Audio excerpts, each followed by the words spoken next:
The 3rd Precinct is on fire. A bank robbery resulting in a war on Hammerhead's turf at 9:30.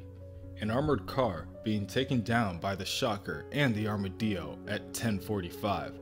With the Kingpin out of the picture, there are no more problems for the small-time crooks. Only possibilities. At 12:20, the Goblin King orders his men to grab every box from a stalled semi-truck. The drugs that the boxes contain are worth a fortune on the black market. The police arrive on the scene, and the Goblin King bellows that if anyone gets in their way, they'll just have to kill them.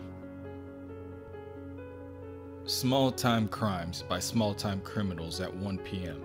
Black Tarantula trespassing on the Skyline construction site at 1:30. Rival gangs, lone wolves, costume crazies. It's a miracle that the 3rd Precinct didn't explode sooner. White Rabbit and the Spot get into trouble with the cops and gang members during an easy heist at 2 p.m. Spider-Man is having one of the busiest days of his life, all while never noticing the inner demons following the havoc at every turn. But why now? Why all at once? Why today? Spider-Man is attacked by the Black Cat. She blames Spider-Man for everything. This whole gang war is his fault. The 3rd Precinct gang structure was the criminal equivalent to a Jenga puzzle. Black Cat goes on to tell Spider-Man that when he and the Wraith busted Tombstone and followed up by bringing down his rival Hammerhead, they pulled one too many pieces out of the stack. But it doesn't have to be a bad thing. This can work out to the Black Cat's advantage. Chaos is the mother of opportunity, after all. Once the dust settles, the Black Cat will pick through the rubble for the shiny bits. That is, unless Mr. Negative has already grabbed them for himself. Felicia savagely swipes at Spider-Man as they tumble through the air. He is barely able to grab himself to web away to safety, and as he turns, Felicia makes her leave. It is hard to believe that they used to be more than friends. Some people, when they decide you betrayed them, even if it wasn't you who did it, they never forget, never forgive. One day, Peter will have to clear the air with Felicia. But today, Peter will have to make a visit to Martin Lee, or the name he prefers to go by, Mr. Negative. The Wraith appears at the restaurant that Mr. Negative frequents.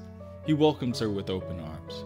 Mr. Negative was going to summon the Wraith using one of his inner demons, but as she can see, they have been busy.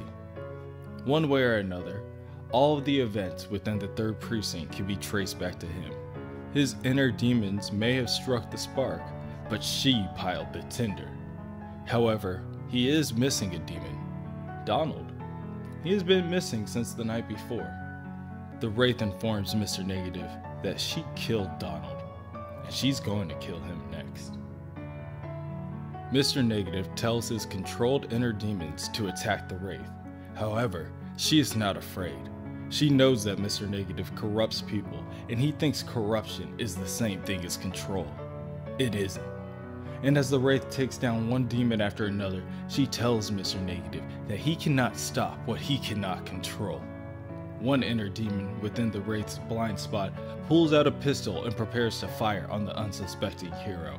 Out of nowhere, a web appears that tears the gun from the grip of the grunt.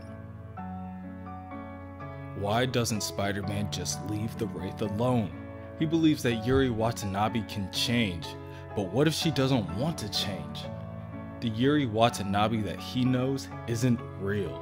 That Yuri was nothing more than a story she made up, a lie she told herself, just a cheap imitation of her grandfather who spent years behind the badge. But just like her grandfather before her, she too fell to corruption. She asks Spider-Man if he knows what the Wraith is. It's a ghost, the fading memory of one who's gone. There is a reason why Yuri took the mask back so easily after giving it up. She didn't understand fully until she killed the man the night before. The old Yuri Watanabe would have been horrified by what she did. But not her. Not now. All it did was make her feel free. Spider-Man goes to console his friend, He knows what it's like to take a life. He understands the regret that comes from it. But the Wraith shrugs his hand off her shoulder and throws her fear gas pellets as they scatter around the area, spewing toxic fumes. Spider-Man saw that attack coming. He saw it coming, but he couldn't believe it. Sometimes, what he wants to believe blinds him from the truth of people. Sometimes, he can't see the mirrors through the smoke. Spider-Man leaves the restaurant to see the Wraith chasing Mr. Negative through a parade, throwing smoke in every direction around her. Mr. Negative struggles to stay on his feet and begs the Wraith to show him some mercy, to just give him a chance to fight back. Mr. Negative then smiles and uses his corrupting touch on the civilians around him. Their eyes glow red as they begin to surround the Wraith. Spider-Man used to wonder how Martin Li's corrupting touch managed to affect everyone he used it on. Wouldn't there have to be someone, somewhere, he couldn't corrupt? It isn't until just now that Spider-Man realizes that there's a darkness waiting within everyone. Spider-Man swings down and grabs the Wraith in order to pull her from the crowd. The Wraith screams out that she doesn't need his help. She doesn't need any saving. Spider-Man counters by telling her that this wasn't for her. She's beyond saving. Those innocent people aren't. What the Wraith did was her fault, but Spider-Man is at fault too. He chose not to see what she was becoming. If he had just seen the truth, maybe he could have helped her. That's on him. But the rest of it, like the Chief said, that's on her. Spider-Man throws a Wraith down to the building top. She easily saves herself by swinging around a steam vent, but Spider-Man is too fast. He punches her so hard that the Wraith's mask cracks and she falls to the floor unconscious. He webs her up to the side of the building to deal with her at a later time. Mr. Negative runs into a dark alleyway in order to hide, but Spider-Man is already waiting. Without his corrupted minions, he is a little threat to Spider-Man, and he too is knocked out with a simple jab. Some guys never get the memo. Some guys never read the memo. Spider-Man asks Martin, which one is he? The only good thing about Mr. Negative's corrupting touch is that it's temporary. Once the fire set by his inner demons burn out, the 3rd precinct will return to normal. Or, as normal as things ever get in the city. Maybe there is no such thing as normal. The world keeps changing, and nothing stays the same. Spider-Man spends the rest of the evening wrapping up different crimes that have still been going on throughout the day. Finally, when the city is at rest, Spider-Man goes to see what condition the Wraith is in. And she's gone. Escaped, leaving only her costume behind. The world turns.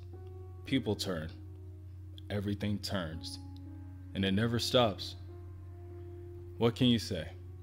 It's the circle of life. But it isn't a circle. Not really.